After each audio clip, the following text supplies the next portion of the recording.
السلام علیکم ورحمۃ اللہ وبرکاتہ۔ جی پیارے دوستو، آج ہمارا ذکر ہے مرجان کا، جس کو شاخ مرجان بھی کہتے ہیں اور جڑ مرجان بھی کہتے ہیں۔ مرجان جسے ہندی میں وردم یا پروال اور پنجابی میں مونگا کہتے ہیں، ایک سمندری جانور کی پیدائش ہے۔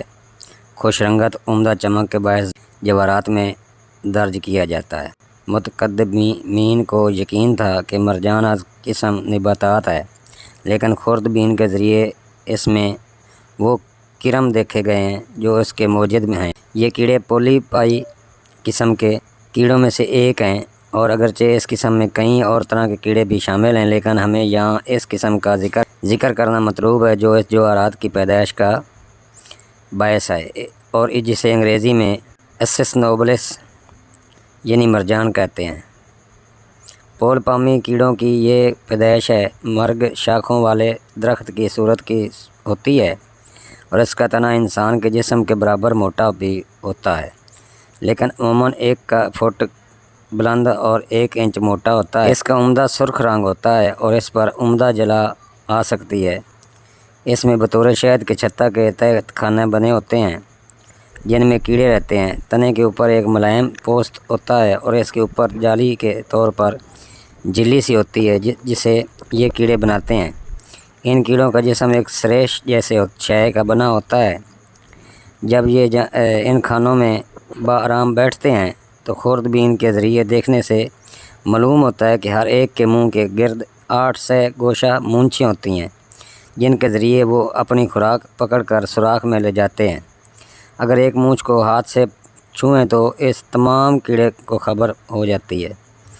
بعض محققین کی یہ رائے ہے کہ ان کیڑوں میں طاقت ایسی مشترکہ ہوتی ہے کہ کیڑے اور تنا ایک ہی جسم معلوم ہوتا ہے۔ ایسا کیڑے یا تنے کو کرو تو سارے کیڑوں کو خبر ہو جاتی ہے۔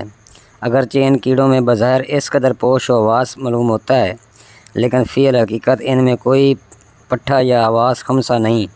خوراک ان کے معدے کے ایک سوراخ میں چلی جاتی ہے اور وہاں پانی میں مل کر ادھر ادھر چھوٹی رگوں میں گھومتی ہوئی تمام کیڑوں کے جسموں جو ایک دوسرے سے ملحق ہوتے ہیں چلی جاتی ہے۔ ان کی خوراک چھوٹے سمندری کیڑے یا پودوں کے ذرات ہیں۔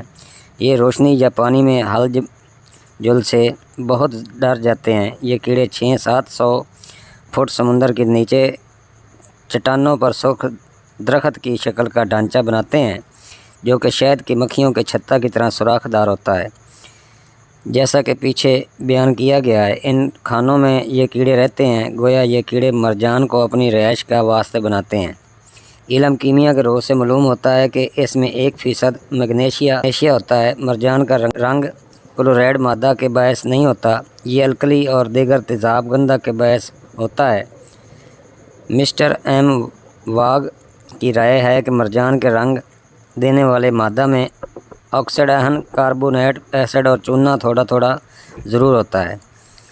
شعاع آفتاب کا پہچاننا اس کی پیدائش کے لیے ضروری ہے۔ اہل فارس مرجان کی پیدائش اس طور پر بیان کرتے ہیں کہ یہ سمندر کے قصر میں زمین سے چمٹا ہوا پایا جاتا ہے اور ہوا، پانی اور ان آبی اشیاء سے پرورش پاتا ہے جو آفتاب و ماہتاب کی کشش کے زور سے اس سے چمٹ جاتے ہیں۔ اس کی اونچائی اور مقدار کشش فلک پر مختصر ہوتی ہے، اور یہ کشتہ جات اور بطور دوائی استعمال کیا جاتا ہے۔ اس کو سلائیہ بھی کر کے استعمال کیا جاتا ہے اور اس کے کشتہ جات بھی تیار کیے جاتے ہیں۔ اللہ تعالیٰ نے قرآن پاک میں ذکر کیا، اس لیے اس کو زیادہ افادیت اور اہمیت حاصل ہے۔ اللہ تعالیٰ نے فرمایا فَبِأَيِّ آلَاءِ رَبِّكُمَا تُكَذِّبَانِ، اور تم میری کون کون سی نعمتوں کو جھٹلاؤ گے۔ یہ اللہ کی نعمتوں میں سے ایک خاص نعمت ہے۔ اس کے خواص اور محل استعمال مقوی قلب ہے، دماغ کو جگر ضعف دماغ میں خاص اثر رکھتا ہے، نزلہ مزمن میں تریاق صفت اور جریان میں مفید ہے۔ دیگر اجزاء ماں طریقہ تیاری: مرجان 10 گرام، یاقوت 3 گرام، عنبر ورق 3 گرام، ورق طلا 1 گرام، زمرد 5 گرام ملا کر سلائیہ بنایا جائے، یعنی کہ عرق گلاب میں اگر اس کی رگڑائی کر کے بنایا جائے تو یہ بہت اعلیٰ چیز بنتی ہے۔ بنائیں اور دعاؤں میں یاد رکھیں۔ السلام علیکم۔